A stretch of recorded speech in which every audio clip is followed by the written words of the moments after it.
Call the meeting to order at 7:23. This is the regular city council meeting. It is Monday, December 15th. We're in the city council chambers.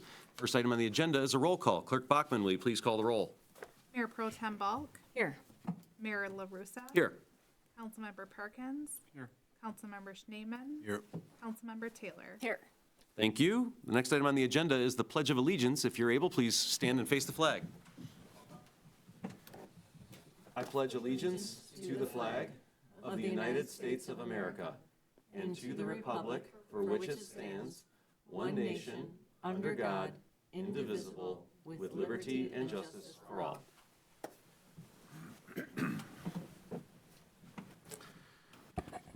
Thank you. The next item on the agenda is public comment. This is the first portion of the meeting where members of the public who wish to address the city council may do so. We ask that you please state your name and address for the record and keep your comments to 3 to 5 minutes if at all possible, preferably if there's items on the agenda, but otherwise you're free to make comment. Is there anyone at this time who wish to address the city council? Mr. Sweeney, the floor is yours. Thank you, Mr. Mayor. My name is Mike Sweeney. I'm one of your emergency preparedness commissioners. I'm at 26105 Orchard Lake Road. Where did 2025 get off to? I mean, just moments ago, I was making comments about 2024, and here we're going to be making 2026 before too terribly long. I tend to watch a lot of the weather channels this time. Of course, the Michigan Prevent, Michigan Stormwater, for Channel 7, and they all agree that this Thursday, it should be about 48 degrees, which means it's our last chance to get ready for the wintertime. And we've already spoken about furnace maintenance, car maintenance, hot water heaters. We even did a side a trip through batteries for your smoke detectors and your fire extinguishers. But one of the commentators, he went in kind of a different direction. He talked about that it's going to be very, very cold this winter, and so a lot of us, he assumed all of us, but a lot of us were going to start lowering our thermostats so that we could keep our heating bills down. He recommended 68 degrees, although said 66 would be possible. But for those of us, and I don't know who he's talking to, but for those of us who chose to go down to 55 degrees, I don't know about how it is in your house, but if I put my thermostat at 55 degrees in my house, freezing pipes is not what I'm going to be worrying about. I'm going to be worrying about Mike. But his point was that if you're going to do that, open the cupboards underneath your sink. Let the warm air of the house get under the sinks so that the pipes back in the walls don't start freezing. Which is it's a good recommendation, and especially down in your basement. Go look around your basement. You have stuff all packed up around your pipes down there. Pull that stuff away. But if you have pets and small children, maybe you can't do that. Maybe you have to do something else. And going old school, he was talking about dripping the water pipes. Now I know dripping water pipes is not a popular thing right now. The water department will be mad at me for recommending it, but I'm going to say, turn that tap just a smidge, let the water drip a little bit, keep your pipes from freezing. Maybe your water bill goes up a smidge, maybe it doesn't. It's got to be less than the cost of a new pipe. Certainly less than having I'm going to ring the doorbell, the plumber says, hi, $200. I don't recommend that. The other thing he talked about, this one gets a little personal, is now's the time to go and check your wardrobe. Those tube socks and sandals and shorts you've been enjoying for the last 4 or 5 months, maybe it's time to replace them with wool socks, lined boots, and pull out this is where it got personal, pull out your favorite pair of snow pants. I'm told that over the winter season, because they're in the closet, they tend to shrink a little bit. It might be a little snug to wear this year. So before you need them, you might want to try them on, along with your coat, hat, and gloves. And if they are just a little snugger than you would like and you're going to replace them, I would recommend you donate your used clothes, lightly used clothes, to a local shelter. Perhaps someone might still be able to make use of your old clothes. Maybe not. But it is the winter. It will be in the house a lot. We would like you to update your calling tree.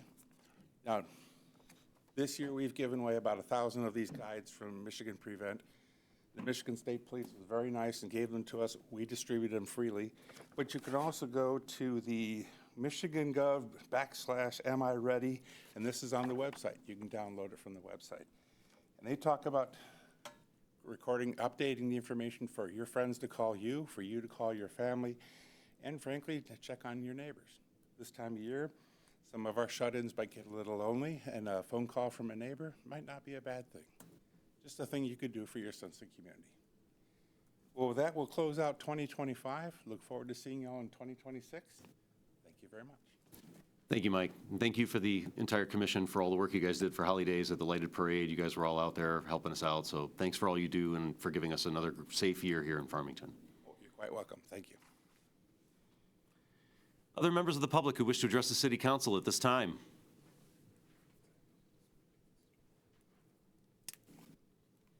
Seeing none, public comment is closed. That brings us to item 4 on the agenda, approval of the items on the consent agenda. Is there a motion? So moved. Support. Motion by Mrs. Balk, supported by Ms. Taylor. All those in favor? Aye. Any opposed? Thank you. Motion carries unanimously. That brings us to item 5, approval of the items on the regular agenda. Is there a motion? Move to approve the regular agenda with the addition of item 6D, and that is consideration to approve payment, equal payment to Robertson Brothers. Support. Motion by Mr. Schneeman, supported by Ms. Taylor. All those in favor? Aye. Any opposed? Thank you. That motion carries unanimously with the amendment. That brings us to item 6, new business. Item 6A, theater concession upgrade. We have Claire Cooney, I'm sorry, here to talk about it. She- Wish I was a Clooney. Great.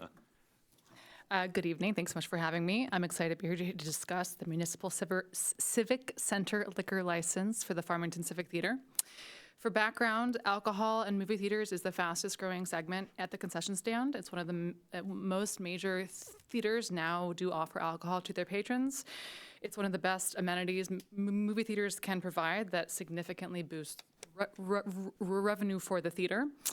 Other amenities we've considered, like reclining seats, is a very hefty upfront cost. This is a very low upfront cost, while, again, giving a very quick and proven increase in revenue.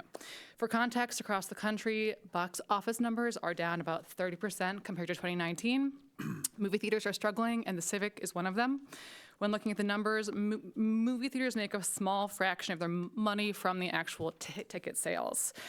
Food and beverage sales are the backbone of the film industry, and having a liquor license would be very cost efficient and be a great way to support the movie theater we love, all while having a glass of wine, something the community has commented to me many times that they would like to have. In addition, we do have a high number of private screenings and event rentals, and having a small bar would be a bonus for prospective renters, turning their event into something a little bit more special and something they could celebrate with.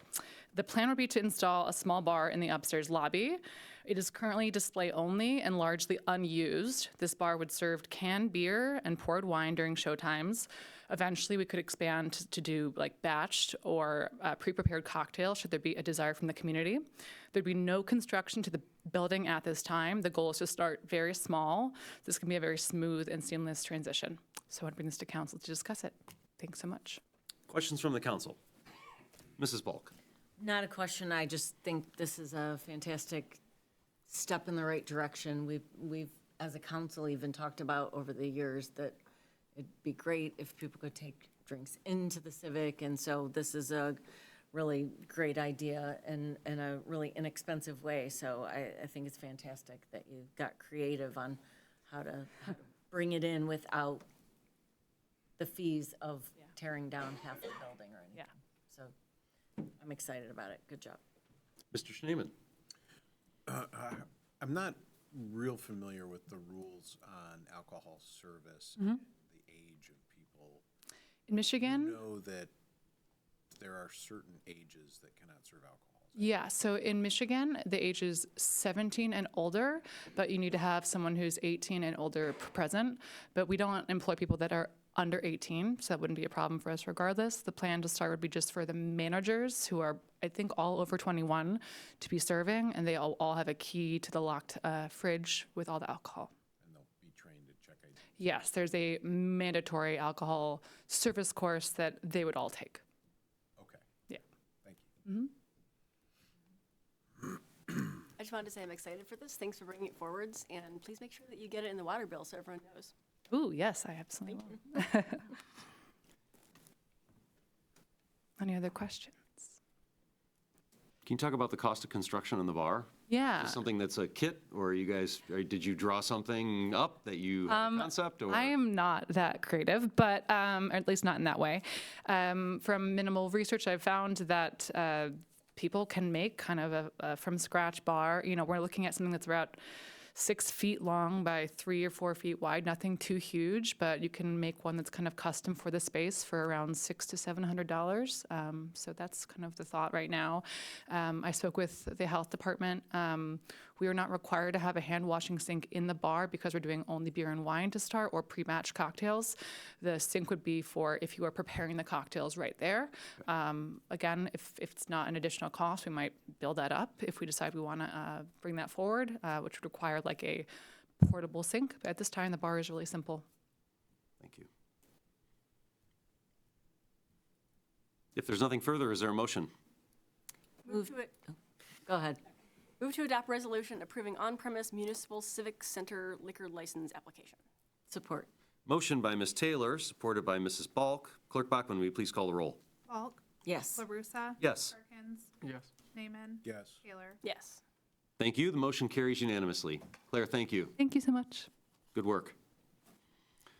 Item 6B on tonight's agenda, DDA event calendar. Ms. Wessendorf, the floor is yours. No presentation, just saying that it's the return of the annual DDA event calendar. Everything on here has been a success in the past, and we're excited to bring it back again this year. That's it. Questions for the DDA director? Yeah, I have Ms. one. Taylor. I noticed on Lunch Beats and Rhythms at Riley Park, there's an option for food trucks. Is that new?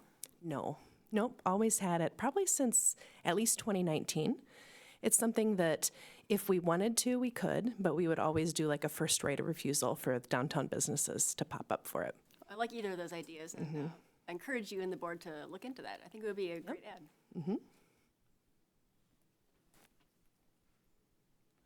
If there's nothing further, is there a motion? Move to adopt a resolution approving the 2026 DDA Community Events Calendar, temporary liquor license applications, street closures, and designated sidewalk shopping dates as presented. Support. Motion by Mrs. Balk, supported by Ms. Taylor. All those in favor? Aye. Any opposed? Thank you. The motion carries unanimously. Thank you, everyone. Thank you, Jess. The next item on the agenda, 6C, is appointment to the Board of Review. Mr. Murphy.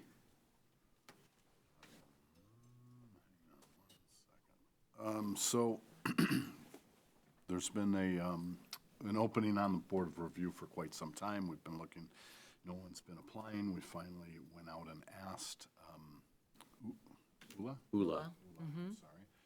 Sorry. And because she's a Realtor and she would fit that very well. And Kim Feigley, our assessor, kind of changed the meeting time so that she would be available. So we would like you to appoint,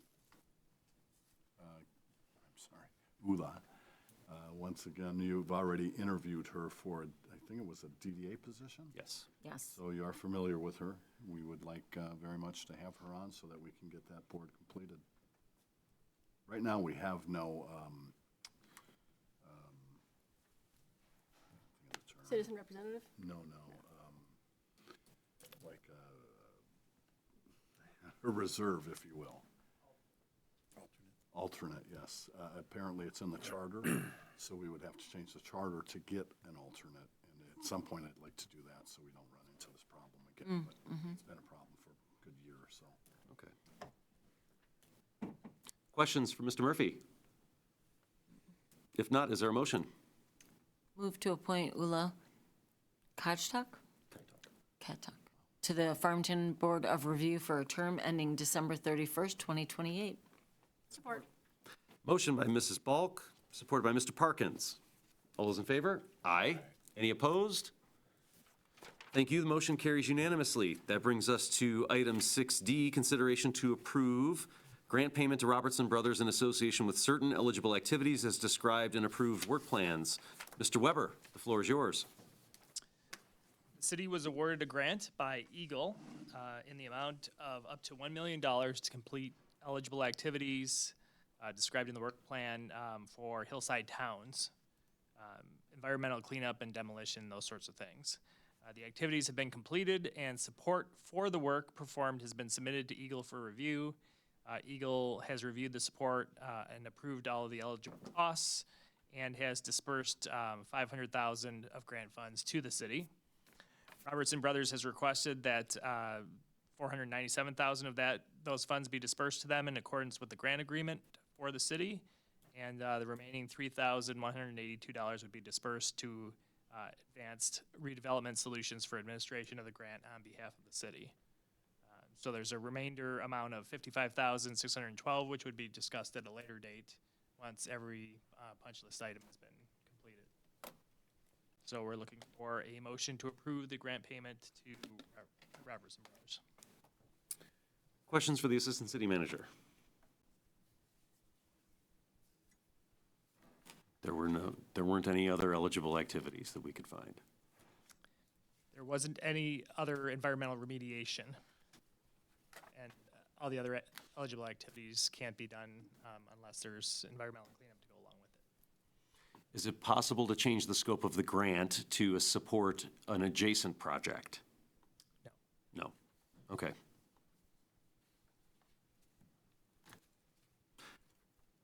If there are no further questions, is there a motion? Move to approve $497,329.86 grant payment to Robertson Brothers in association with certain eligible activities as described in approved work plans. Support. Motion by Mr. Parkins, supported by Ms. Taylor. Clerk Bachman, will you please call the roll? LaRussa. Yes. Parkins. Yes. Naaman. Yes. Taylor. Yes. Bulk. Yes. Thank you. Motion carries unanimously. That brings us to item 7 on the agenda. This is our second public comment. This is the second portion of the meeting where members of the public who wish to address the city council may do so. Is there anybody who wishes to address the city council at this time? Seeing none, public comment is closed. That brings us to item 8, city council comment. Are there any city council members who wish to make comment at this meeting?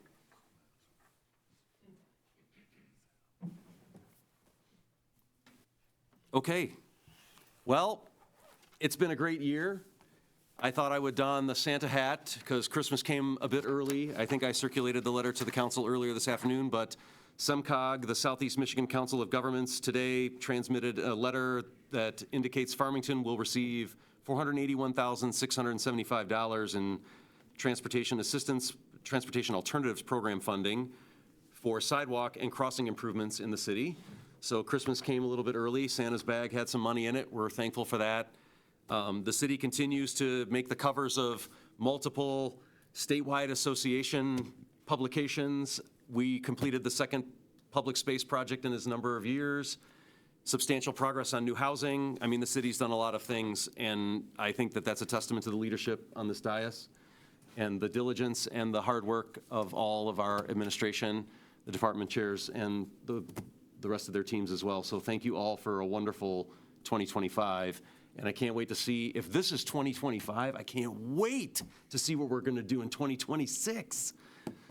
I mean, we had a foreign delegation visit Farmington this year. How cool is that?